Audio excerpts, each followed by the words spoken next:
Bismillahirrahmanirrahim. Assalamualaikum warahmatullahi wabarakatuh. Bismillah, alhamdulillah, assalatu wassalamu ala rasulillah Sayyidina Muhammad ibn Abdillah wa ala alihi wa sahbihi wa mawalah, amma ba'du. Dalam kesempatan kali ini kita akan membahas masing-masing dari yang 17 makhraj. Langsung saja. Untuk makhraj yang pertama dari yang 17 adalah jauful fami. Jauful fami, setelah kita tahu tadi bahwa jauful fami itu artinya rongga mulut. Yang ini, rongga mulut. Rongga mulut adalah makhraj atau tempat keluar bagi huruf. Namun setelah kita tahu bahwa makhrijul huruf itu dulu terbagi dua. Ada yang namanya makhraj yang muhaqqaq, yang nyata, ada yang dinamakan juga makhraj yang muqaddar atau yang dikira-kira. Nah, ini jauful fami ini termasuk makhraj huruf atau tempat keluarnya huruf yang dikira-kira, alias tidak bisa ditentukan, dari mana-mananya. Maksud tidak bisa ditentukan adalah kita akan bahas dalam jauful fami ini. Jauful fami artinya rongga mulut. Jauful fami artinya rongga mulut. Huruf yang keluar dari jauful fami itu ada 3. Yang pertama alif, namun syarat sebelum alif harus ada harkat fathah. Yang kedua iya atau waw dulu. Yang kedua waw. Namun waw itu harus disukun, wawnya harus waw sukun. Terus sebelum waw yang sukun itu harus ada huruf yang pakai harkat domah atau harkat fathah. Yang ketiga iya pun harus sukun.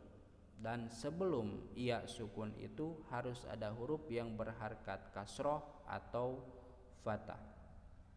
Jadi yang pertama alif sebelumnya harus fathah, yang kedua waw yang sukun sebelumnya harus domah atau fathah, yang ketiga iya yang disukun sebelumnya harus kasroh atau fathah. Pertanyaan, kenapa alif tidak disebut harus sukun? Kenapa waw dan iya disebut sukun sedangkan alif tidak?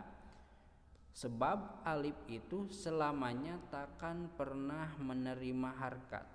La taqbalul harokat. Alif itu selamanya tak berharkat. Jadi udah jelas, walaupun tadi disebut harus sukun, alif tetap sukun. Tidak ada alif yang berharkat. Kalaupun ada bentuk yang seperti alif namun berharkat, itu namanya bukan alif tapi hamzah. Yang pertama, huruf mad itu alif harus setelah patah. Seperti contoh, qola, qaf, alif, lam, dibaca qola. Nah, yang dimaksud makhraj jauful fami itu ketika kita mengucapkan qola, o-nya tengah-tengahnya o. Nah, itu keluarnya dari rongga mulut. Yang pertama kan ko ya, yang pertama ko, yang ketiga la. Nah, yang kedua qola. Kalau dipisah seperti itu. Qola. Nah, pas bagian o-nya itu jauful fami dan kita tidak bisa menentukan apakah yang berbunyi itu rongga mulut bagian dalam, bagian tengah atau bagian luar. Nah, dikarenakan kita tidak bisa menentukan, maka itu disebutnya makhraj muqaddar atau yang dikira-kira. Itu yang pertama. Kita ringkas saja ya. Yang kedua ada huruf waw. Waw yang disukun. Kenapa waw disebut yang disukun? Sebab nanti ada waw yang berharkat. Beda antara waw yang disukun dan waw yang berharkat. Waw yang disukun sebelumnya harus berharkat domah atau fathah. Contoh yang domah, apa ya? Utia, utia. Pertama u, terus hu, terus ti, uti, uti. Nah pas panjangnya itu keluarnya dari rongga mulut. U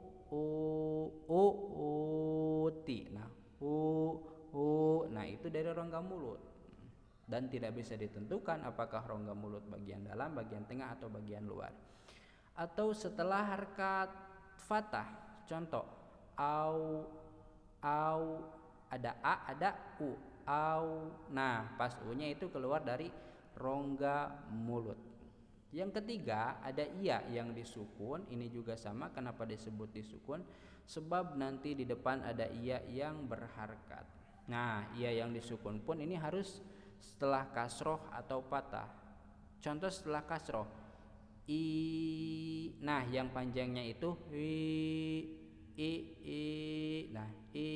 Nah yang panjangnya itu keluarnya dari rongga mulut dan dikira-kira tak bisa ditentukan apakah rongga mulut bagian dalam, bagian tengah atau bagian luar.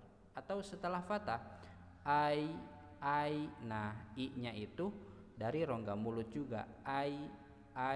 Nah itu huruf yang tiga, alif, waw sama iya, dengan syarat-syarat tertentu itu keluarnya dari rongga mulut atau dari jauful fami. Bisa dimengerti?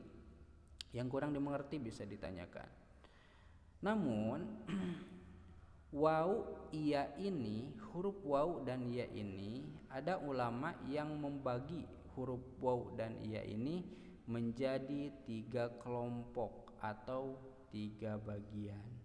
Untuk penjelasannya kita akan bahas dalam sesi setelah ini. Untuk sekarang sekian dulu. Assalamualaikum warahmatullahi wabarakatuh.